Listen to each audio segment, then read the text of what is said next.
अहमदाबाद के Vejalpur police station में बाबा रामदेव के खिलाफ शिकायत दर्ज कराई गई है। शिकायत कराने वाले हैं कांग्रेस नेता हितेंद्र पिथड़िया। आप सोच रहे होंगे कि अर्नब गोस्वामी और अमीश देवगन तो ठीक, लेकिन ये योग गुरु बाबा रामदेव के खिलाफ शिकायत कैसे दर्ज हो गई?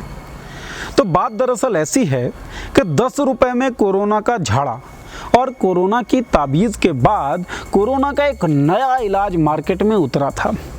कोरोना का ये बिल्कुल नया फ्रेश इलाज उतारा था योग गुरु बाबा रामदेव ने। रामदेव ने कहा था कि 1 मिनट तक सांस रोकिए, अगर आप ऐसा करने में कामयाब हो जाते हैं तो समझ जाइए कि आपको कोरोना का संक्रमण नहीं है।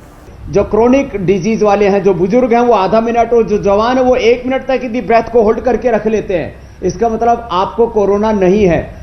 इसके साथ ही अपने नाक में कुछ बूंद सरसों का तेल डालिए। सरसों के तेल के साथ ही कोरोना का वायरस अगर आपके शरीर में हुआ तो आपके पेट तक चला जाएगा, जहां स्वाभाविक केमिकल्स इसे खत्म कर देंगे। साथ में सरसों का तेल भी नाक में डाल दें तो यदि पूरे रेस्पिरेटरी ट्रैक में कहीं पर भी कोरोना होगा तो पेट में चला जाएगा, और पेट के जो केमिकल्स हैं कोरोना को मार देते हैं। बाबा रामदेव ने यह बातें कही थी एजेंडा आज तक के कार्यक्रम में 25 अप्रैल को।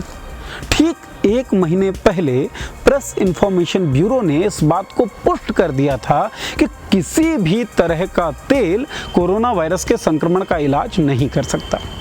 और इससे ठीक 3 दिन पहले यानी कि 22 मार्च को प्रेस इंफॉर्मेशन ब्यूरो ने ही अपने ऑफिशियल ट्विटर अकाउंट पर ट्वीट करके इस बात को सिद्ध कर दिया था कि किसी भी तरीके से सांस रोककर इस बात को नहीं जांचा जा सकता कि कोरोना का संक्रमण आपको है या नहीं है। हालांकि बाबा रामदेव को झोला छाप बाबा तो नहीं कहा जा सकता। दुनिया भर में मशहूर हैं, पतंजलि जैसी बड़ी कंपनी चला रहे हैं, लेकिन दुर्भाग्य है कि नेशनल टीवी पर आकर कोरोना महामारी के दौर में कोरोना के उपायों के संदर्भ में झोला छाप बातें कर रहे हैं।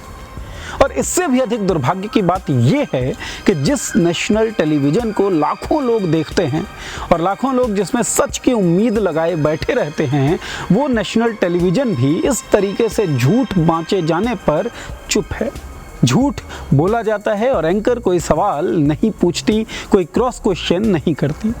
ये दुर्भाग्य की बात है, लेकिन ताज्जुब की बात नहीं, क्योंकि ये बात किसी से छिपी हुई नहीं है कि टेलीविज़न की दुनिया में सबसे ज़्यादा विज्ञापन देने वालों में से एक कंपनी है पतंजलि।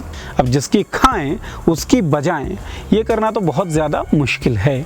जहाँ तक वायरोलॉजी यानी कि वायरस की स्टडी और इस पर शोध का सवाल है, तो इसका इतिहास कई साल पुराना है। कई देश, कई एकेडमिशियन, रिसर्च स्कॉलर्स, साइंटिस्ट इसको लेकर काम कर रहे हैं। कोरोना फैमिली के वायरस का उद्भव भी 1930 में ही हो गया था। तब मुर्गियों में ये वायरस पाया गया था और 1960 के दशक में पहली बार इंसानों के अंदर कोरोना फैमिली के वायरस को डिटेक्ट किया गया था। तब से लगातार इसको लेकर काम किया जा रहा है, लेकिन कभी भी सांस रोककर कोरोना वायरस के संक्रमण की पहचान और सरसों का तेल डालकर इसका समाधान नहीं बताया गया है। कम से कम आज के दौर में और इतने भीषण बीमारी से जूझते हुए हम अंधविश्वासों को परे छोड़ें। बाबाओं के शक्ल में छिपे बिजनेसमैन और न्यूज़ एंकरों के शक्ल में छिपे PR एजेंट्स को पहचानें। हालांकि ये भी मानना चाहिए और जानना चाहिए कि न्यूज़ चैनल्स मजबूर हैं।